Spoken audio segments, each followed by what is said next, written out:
دنیا سے بچو کہ حلالہا حساب وفی حرامہا عقاب۔ دنیا کی جتنے بھی جائز چیزیں ہیں جو حلال ہیں اس سب میں کیا ہے؟ حساب ہے، ان کا حساب کتاب دینا پڑے گا۔ اور وفی حرامہا عقاب، اور جتنی حرام چیزیں ہیں اس میں عقاب ہے، اس میں سزا ہے، اس میں سزا پروردگار کا جو ہے عذاب۔ تو عزیزو، اگر ہم امام المتقین کے اقوال کو دیکھیں، ان کے کلام کو دیکھیں، نہج البلاغہ کو دیکھیں، تو ہمیں دنیا سے جو دوری کے سلسلے میں آپ کی اقوال ہیں وہ صاف ظاہر ہے۔ آپ کی سیرت اگر دیکھیں تو پتہ چلتا ہے۔ مثلا کبھی کہا کہ یہ دنیا میرے نزدیک چپلوں سے بھی زیادہ بے قیمت ہے۔ چپل پہن رہے ہیں، پرانے چپل، کہا کہ اس دنیا کی قیمت میرے نزدیک چپلوں سے بھی کم ہے۔ کبھی فرمایا کہ اس دنیا کی قیمت میرے نزدیک ان ہڈیوں سے بھی، خنزیر کی، یہی تعبیر استعمال کی ہے، خنزیر کی ہڈی کے جو کوڑی کے ہاتھ میں ہو اس سے بھی بے ارزش ہے یہ دنیا میرے نزدیک۔ کبھی ارشاد فرمایا کہ میرے نزدیک یہ دنیا وہ ٹڈی کے جو منہ میں جو غذا ہوتی ہے، پتا ہوتا ہے، اس پتے سے بھی کم قیمت ہے۔ ایک مرتبہ آپ جا رہے تھے راستے میں تو ایک خارش زدہ مریض، خارش زدہ کتے کو دیکھا، تو آپ نے اپنے چاہنے والوں سے ساتھ میں تھے صاحب، ان سے فرمایا کہ میرے نزدیک اس دنیا کے قدر و قیمت اس کتے سے بھی کم ہے، جو بیمار کتا۔ بس ایک مرتبہ چاہنے والے نے کہا کہ مولا آپ جب دیکھو، آپ جو ہے دنیا کی مذمت کرتے رہتے ہیں، کوئی چیز ایسی بھی ہے جس کو آپ چاہتے ہو دنیا میں سے؟ تو آپ نے کہا اس دنیا سے مجھے 6 چیزیں بہت پسند ہے۔ کتنی؟ 6 چیزیں بہت پسند ہے۔ آپ نے اسی وقت کہا کہ کون کون سی؟ کہا 2 گھونٹ اور 2 قطرے اور 2 قدم۔ 2 گھونٹ، 2 قطرے اور 2 قدم۔ اب اس کی وضاحت آپ نے فرمائی کہ مثلا 2 قطرے، کون سے 2 قطرے آپ کو پسند ہے؟ پوچھنے والے نے پوچھا، کہا ایک قطرہ وہ کہ جو رات کی تنہائی میں اللہ سے راز و نیاز کرتے ہوئے اور توبہ کرتے ہوئے اس کا بندے کے آنکھ سے جو قطرہ گرتا ہے وہ اللہ کو بہت پسند ہے۔ دوسرا قطرہ کیا کہا؟ دوسرا خون کا وہ قطرہ کہ جو اللہ کی راہ میں جہاد کرتے ہوئے اس کے بدن سے گرتا ہے، تو یہ اللہ کو بہت زیادہ پسند ہے، اور مجھے بھی یہ چیز پسند ہے۔ 2 قطرے، اس کے بعد کیا کہا؟ 2 قدم، اللہ کو 2 قدم بہت پسند ہے، مجھے بھی 2 قدم بہت پسند ہے۔ وہ 2 قدم کیا ہے؟ ایک قدم وہ کہ جو اللہ کی راہ میں جہاد کرنے کے لیے میدان کارزار کی طرف جو بڑھتے ہیں، 2 قدم اللہ کو بہت پسند ہے اور مجھے بھی۔ اور ایک قدم وہ جو اپنے مومن بھائی کی خیریت اور احوال پرسی کے لیے انسان اپنے گھر سے نکلتا ہے۔ ذرا اہمیت سمجھے کہ مومن سے ملاقات کرنے کے لیے جانا اور مومن کی خیریت معلوم کرنے کے لیے جانا یہ پروردگار کو کتنا پسند ہے، یعنی مومن ہمارے مولا کو، ہمارے آقا کو کتنا پسند ہے۔ کہا مجھے وہ قدم بہت پسند ہے جو انسان اپنے مومن بھائی سے ملنے کے لیے اپنے قدم باہر نکالتا ہے گھر سے۔ صلوات پڑھے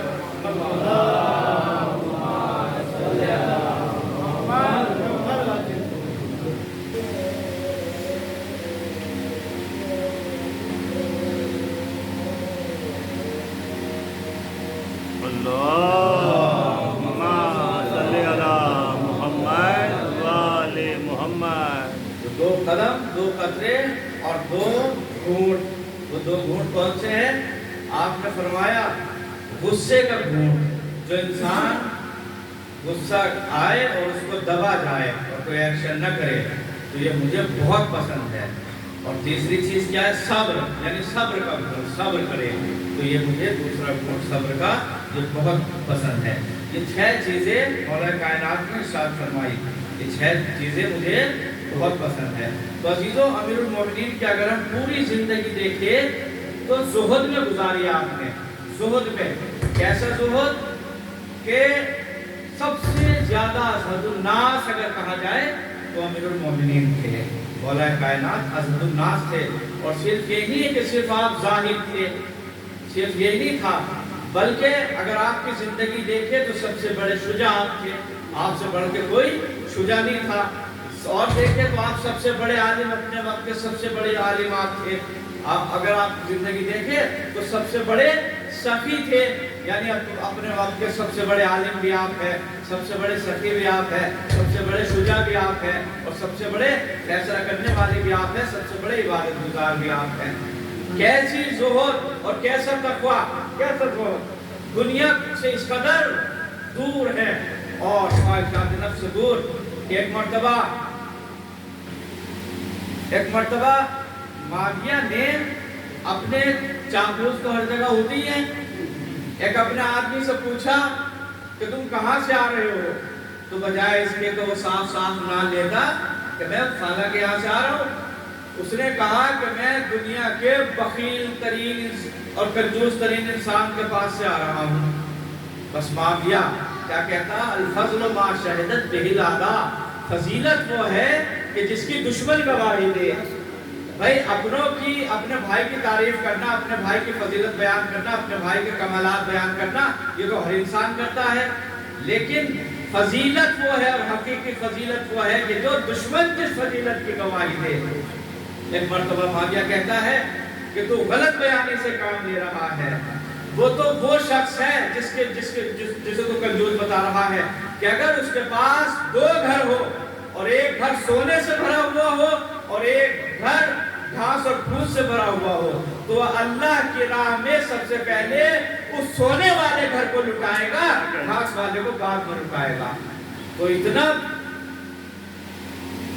زہد اس قدر ہے۔ اور اگر آپ کی شجاعت دیکھیں تو شجاعت میں آپ کا کوئی ثانی نہیں ہے۔ کیسا شجاع کہ جب عمرو ابن عبدوت کو آپ نے جنگے خندق میں قتل کر دیا، اور جب اس کی بہن ملنے کے لیے آئی اور دیکھا، رونے کے لیے جب آئی تو دیکھا کہ اپنے بھائی کو میں روں گی، لیکن جب لاش کو دیکھا نہ مسلح ہے، نہ کان کٹے ہیں، نہ ناک کٹے ہیں، زیرہ بھی موجود ہے، تلوار بھی وہیں ہے، سارا سامان وہیں پہ پڑا ہوا ہے۔ تو ایک مرتبہ وہ اس کی بہن عمرو ابن عبدوت کی بہن کہتی ہے کہ بھائی میں تیرے اوپر ضرور روتی، لیکن کیا کروں، تجھے ایسے کریم انسان نے قتل کیا ہے کہ میں تیرے اوپر روں گی نہیں۔ تو یہ شجاعت دیکھیے، تو اس وقت کا یہ امتیاز تھا کہ اگر کوئی کسی کو قتل کر دیتا تھا تو اس کو مسلح کر دیا جاتا تھا، آنکھ اور کان جو ہے کاٹ لیے جاتے تھے، اور جتنا اسباب جنگ ہوا کرتا تھا، زیرہ ہے وہ سب، تلوار، زیرہ، گھوڑا سب لے لیا جاتا تھا، لیکن مولا کائنات نے کسی چیز کو ہاتھ نہیں لگایا۔ اگر آپ علم کے میدان میں آپ مولا کائنات کو دیکھیں گے تو آپ سے بڑھ کر کوئی عالم نظر نہیں آتا۔ آپ پیغمبر نے کیا فرمایا کہ انا مدینہ العلم وعلی بابھا، میں شہر علم ہوں اور علی اس کے دروازہ ہے۔ اور اس کے سلسلے میں آپ کی جو خطبات ہیں، آپ ہی نے فرمایا کہ سلونی سلونی قبل ان تفقدونی، مجھ سے پوچھو جو چاہے، جو چاہو پوچھو، قبل اس کے کہ میں تمہارے درمیان سے چلا جاؤں۔ سب سے بڑا عالم اور آپ کے علم کے سلسلے میں عبداللہ ابن عباس، عبداللہ ابن عباس کا باقاعدہ نام ہے۔ اگر کوئی مفسر کوئی تفسیر قرآن لکھنے کے لیے بیٹھتا ہے تو وہ عبداللہ ابن عباس کو نظر انداز نہیں کر سکتا۔ عبداللہ ابن عباس کے اقوال کے بغیر کوئی تفسیر پوری نہیں ہو سکتی۔ اس قدر روایات اور اس قدر بڑے عالم ہے عبداللہ بن عباس۔ لیکن عبداللہ ابن عباس کہتے ہیں، جب پوچھا گیا کہ آپ بھی بڑے عالم ہیں، تو آپ نے کیا فرمایا عبداللہ ابن عباس کے نے کہ میرا علم مولا کائنات کے مقابلے میں ایسے ہی ہے جیسے 7 سمندروں کے مقابلے میں ایک قطرہ، 7 سمندروں کے مقابلے میں ایک قطرہ، یعنی جس کی کوئی ارزش اور کوئی قدر و قیمت نہیں ہے۔ اور اگر سخاوت کے میدان میں آپ دیکھیں گے مولا کائنات کو، تو ایسا سخی تو ان سے بڑھ کے کوئی سخی نہیں مل سکتا۔ ایسا سخی کہ ایک مرتبہ سنتے رہتے آپ واقعات کہ قمبر سے کہا، کوئی سائل آیا، سائل نے روٹی کا سوال کیا، قمبر سے کہا کہ جاؤ سائل کو روٹی دے دو۔ اب اس نے کہا کہ صاحب روٹی جو ہے وہ اونٹ کے اوپر رکھی ہوئی ہے، کہا اونٹ کو دے دو، کہا اونٹ قطار میں ہے، تو مولا نے کہا پوری قطار دے دو۔ اب یہ کہنے کے بعد قمبر فوراً جو ہے قطار سے ہٹ جاتے ہیں۔ کیوں بھاگے قمبر، کیوں ہٹ گئے؟ کہیں ایسا نہ ہو کہ مولا کائنات تجھے بھی کہتے کہ تجھے بھی راہ خدا نے دے دیا، جو میں نہیں چاہتا۔ تو یہ مولا کی سخاوت ہے جو ہر مقام پہ اور ہر جگہ پہ جو ہے رونما ہے اور نمایاں ہے۔ اور اسی طریقے سے اگر آپ کی عدالت دیکھیں گے تو آپ سے عدل والا کوئی نظر نہ آئے گا۔ سب سے بڑے عادل آپ ہیں۔ کس طرح عادل ہیں کہ ایک مرتبہ آپ کے بھائی عقیل، جناب عقیل ابن ابو طالب آپ کے خدمت میں آتے اور کہتے ہیں کہ میں بہت زیادہ، میرے بچے زیادہ ہیں اور ضرورت مال کی، آپ مجھے مال کو زیادہ دے دیجیے۔ آپ وہاں بیت الشرف میں تشریف فرما تھے، بیت المال میں وہاں بیٹھے ہوئے تھے، تو ایک مرتبہ آپ نے چھڑی گرم کی اور عقیل کے ہاتھوں میں وہ چھڑی لگا دی۔ اب عقیل کہتے ہیں مجھے بڑا عجیب لگا کہ بھائی میں تو تمہارے پاس کچھ مالی امداد کے لیے، تعاون کے لیے آیا تھا، آپ تو میرے ساتھ یہ برتاؤ کر رہے ہیں، میرے ہاتھ کو جلا رہے ہیں۔ کہا کہ تم ذرا سی یہ دنیا کی آگ برداشت نہیں کر سکتے اور تم مجھ سے یہ چاہ رہے ہو کہ میں تمہیں ناانصافی کرتے ہوئے زیادہ دے دوں اور آخرت کی آگ برداشت کروں۔ جب تم دنیا کی آگ برداشت نہیں کر سکتے تو میں آخرت کی آگ بھلا کس طریقے سے برداشت کرتا ہوں، جو آخرت کی آگ کئی گنا زیادہ ہے۔ لہذا مولا کی پوری زندگی اگر کوئی آیا آپ کے پاس اور یہ چاہا کہ میری دوستی کی وجہ سے، میری رشتہ داری کی وجہ سے آپ مجھے بیت المال سے زیادہ دے دیجیے، آپ نے ایک پیسہ اور ایک سکہ بھی اسے زیادہ نہیں دیا۔ کیوں؟ اس لیے کہ عدالت اسی وقت جب آپ نے حکومت سنبھالی تھی اسی وقت یہ عہد کیا تھا کہ میں جب حکومت کا کام کروں گا اور حکومت چلاؤں گا تو اس کی بنیاد اور اساس یا قرآن پر ہوگی یا سنت رسول پر ہوگی، اس سے میں ایک قدم آگے نہ بڑھوں گا۔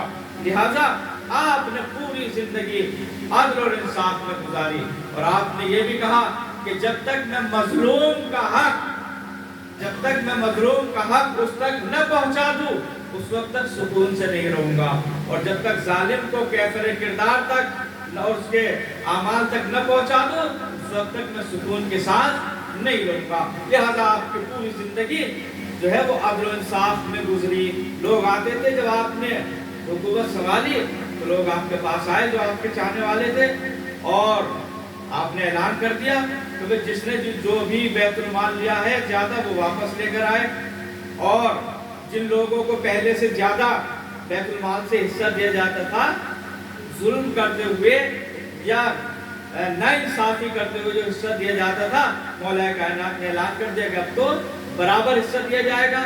اب وہ لوگ آتے تھے، آنے کے بعد مولا سے کہا کہ بھئی آپ جو ہے ہم آپ کے ساتھ لڑے ہیں، آپ کے ساتھی ہیں، آپ کے دوست ہیں، آپ ہمیں بیت المال سے زیادہ دے دیجئے، یہ کم سے کم جتنا ہمیں دوسرے خلفاء دیتے تھے اتنا ہی دے دیجئے۔ لیکن آپ نے سب کو منع کر دیا کہ یہ میری حکومت میں ممکن نہیں ہے کہ کسی کو ایک سکہ فالتو ملے، ایک سکہ اضافہ ملے۔